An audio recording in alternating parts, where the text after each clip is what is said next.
Accident में मर जाएंगे ना, कुत्ता खून चाट जाएगा और सरकार 1 रुपया नहीं देती है। मर जाएगा तो उसके लिए प्रावधान है, लेकिन मनरेगा कर्मियों के लिए आज तक कोई प्रावधान नहीं किया गया। इससे बड़ा दुर्भाग्य और क्या होगा इस राज्य के।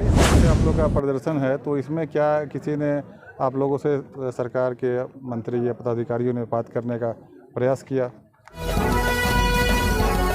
जोहार, नमस्कार, मैं हूं रंजीत कुमार। एक तरफ वर्तमान हेमंत सोरेन की सरकार जो है मुख्यमंत्री मैया योजना जैसे योजनाओं के सहारे दोबारा सत्ता पर काबिज होने का प्लान कर रही है, वहीं राज्य भर के 4000 से अधिक मनरेगा कर्मी मंत्री इरफान अंसारी का आवास को घेराव करने के लिए रांची पहुंचे हुए हैं। सीधे इनसे बात करते हैं कि किन मुद्दों के आधार पर मुख्यमंत्री आवास का घेराव करने पहुंचे हैं, कौन सी मांगे हैं जो आपकी पूरी नहीं हो पाई है।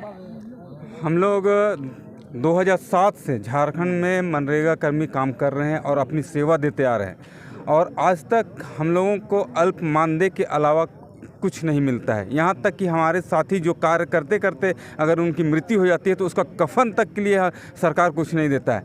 तो हम लोगों ने कई बार अपने अस्थायीकरण, अपनी वेतनमान को लेके सरकार को हम लोगों ने मांग को रखी है, लेकिन आज तक वो पूरा नहीं हुआ है। जब पूर्व में सीएम हेमंत सोरेन, माननीय हेमंत सोरेन जी सरकार से बनने से पहले हम लोगों से संविदा संवाद के माध्यम से बात किए थे। हमारे कार्यक्रम में उन्होंने कहा था कि जब मेरी सरकार बनेगी मैं सभी अनुबंध कर्मियों को अस्थाई कर दूंगा, उनका वेतनमान दे दूंगा, उनको उनका समान वेतन दूंगा। लेकिन 4.5 साल देख लिया जाए, मनरेगा कर्मियों ने किसी भी तरह का विरोध नहीं किया, विरोध प्रदर्शन नहीं किया। लेकिन अंततः जब सरकार की जो कार्यकाल है वो समाप्त होने पर है और देख रहे हैं कि 10% भी हमारे लिए उन्होंने नहीं किया, अंततः हमको मजबूरन विधिवत तरीके से हम लोगों ने अनिश्चितकालीन हड़ताल किया है। और हड़ताल करने के बाद 45वां दिन आज हम लोग माननीय मंत्री जी के आवास में आ गए हैं कि आप हमारे संज्ञान क्यों नहीं ले रहे हैं। अगर आप संज्ञान नहीं लेते हैं, हमसे वार्ता नहीं करते, हमारी मांग को पूरा नहीं करते हैं,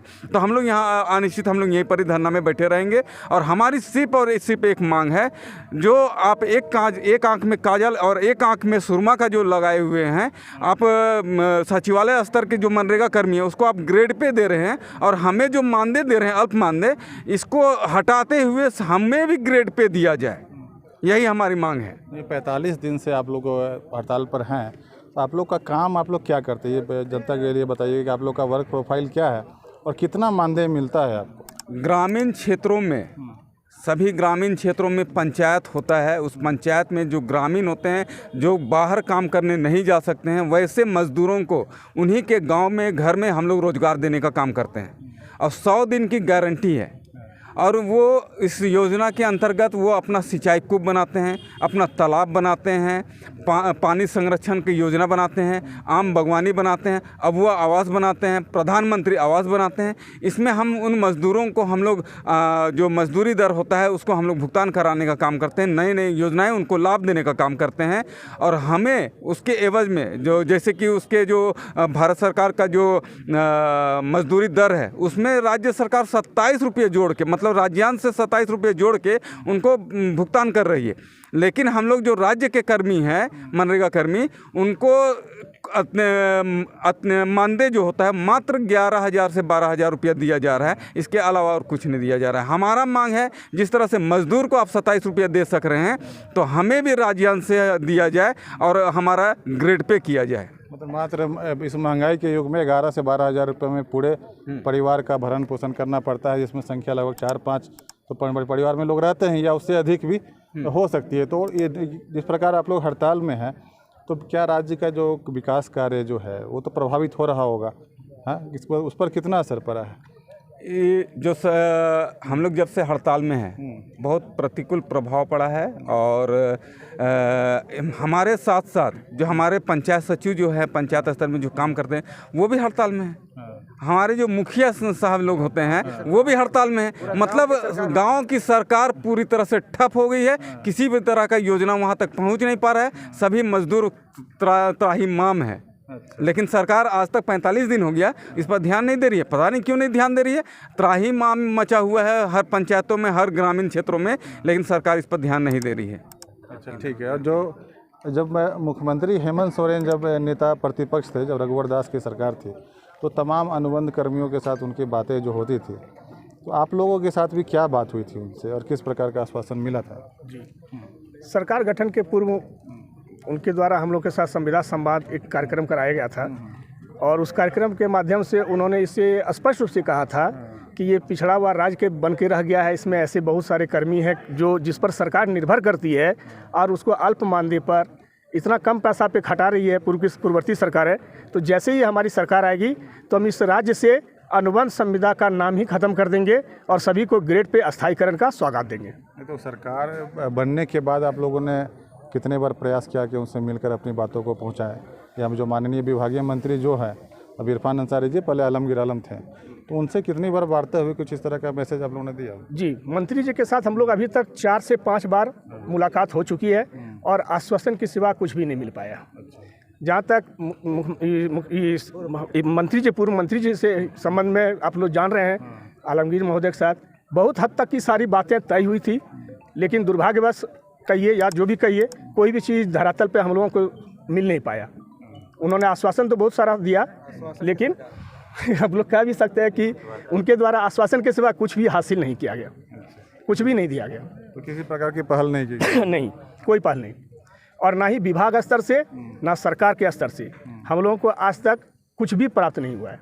विगत 5 साल में ग्रामीण विकास विभाग एक ऐसा विभाग है जिसके कर्मियों को कोई भी सौगात नहीं दी गई है। इतना अल्प मानदेय पे इतना शोषण के बावजूद भी हमको जो वचन उन्होंने दिया था ना ग्रेड पे दिया गया है, अस्थायीकरण तो दूर सा प्रतीत होने लगा है। कम से कम ग्रेड पे देख के सम्मानजनक स्थिति जो हम लोग खोते जा रहे हैं। अब हमारी उम्र अवस्था देख रहे हैं, किसी का बाल अब शायद ही काला नजर आएगा, क्योंकि कोई भी 45, 40, 50 से ऊपर हैं और इसमें अपना उम्र गंवा चुके हैं। जवानी यहाँ गंवाए तो बुढ़ापा कहाँ काटेंगे।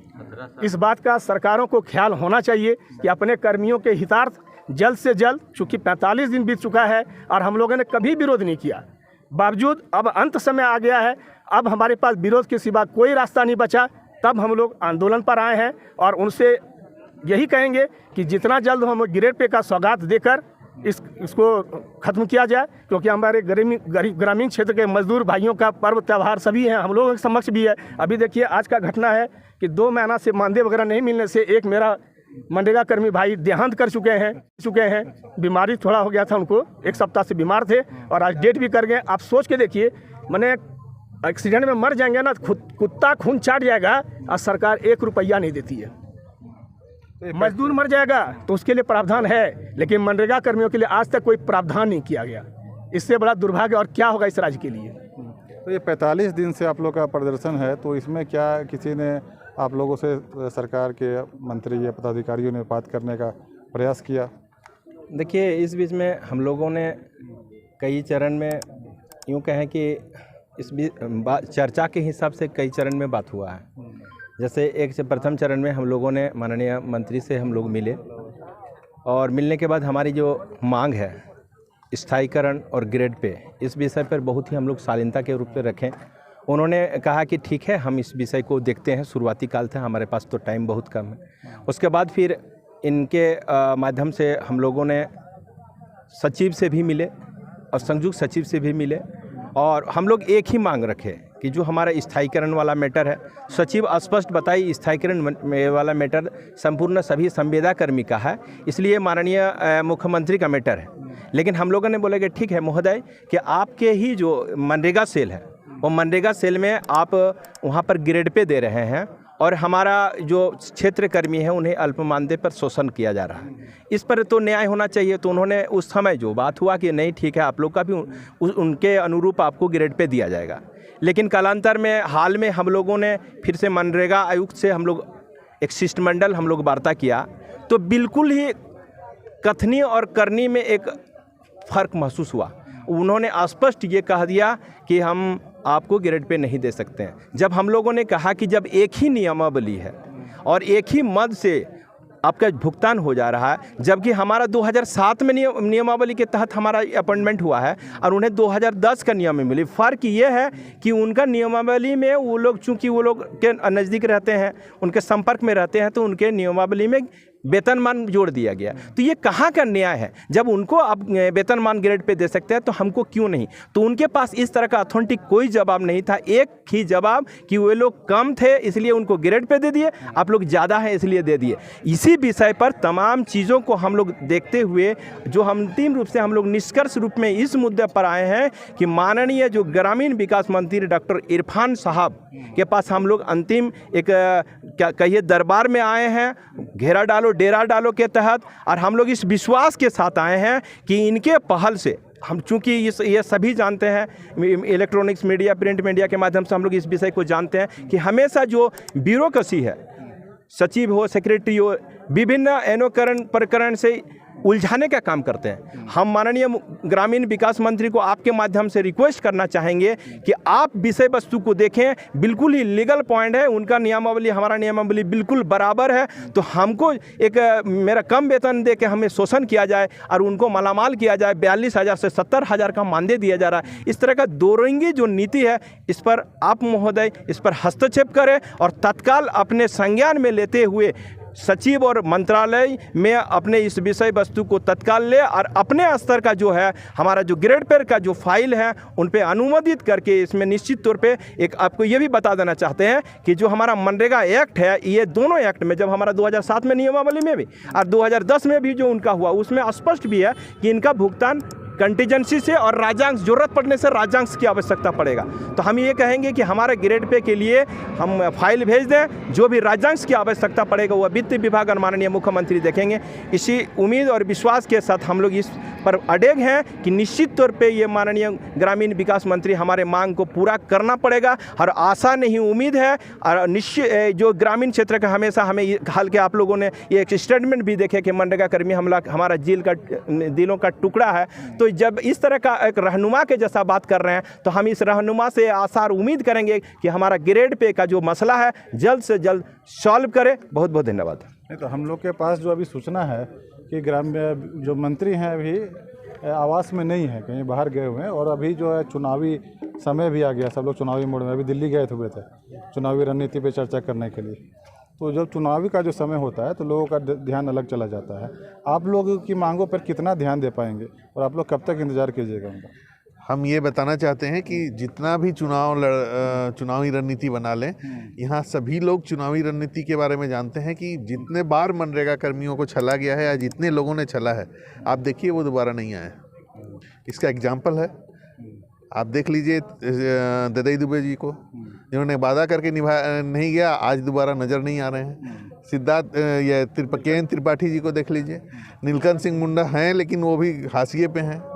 तो हम ये कहना चाहते हैं कि मनरेगा कर्मी वैसे रहनुमा है जो वैसे पीड़ित शोषित लोगों को रोजगार दे रहे हैं, जो आपके कार्यकर्ता के रूप में है। आपके पंचायत में निरीह लोग जो हैं, जो काम दूसरे जगह नहीं ढूंढ पाते हैं, उनको हम लोग काम देते हैं। और वैसे छोटा मोटा संख्या नहीं है, 4 लाख संख्या है। 4 लाख की रोजगार जो है वो आज के दिन में वंचित है। तो हम ये कहना चाहते हैं कि आपको संज्ञान तुरंत लेना चाहिए। वैसे वॉरियर हैं, वैसे प्रशासन का संभालने वाले हैं। आप देख लीजिए आज के दिन में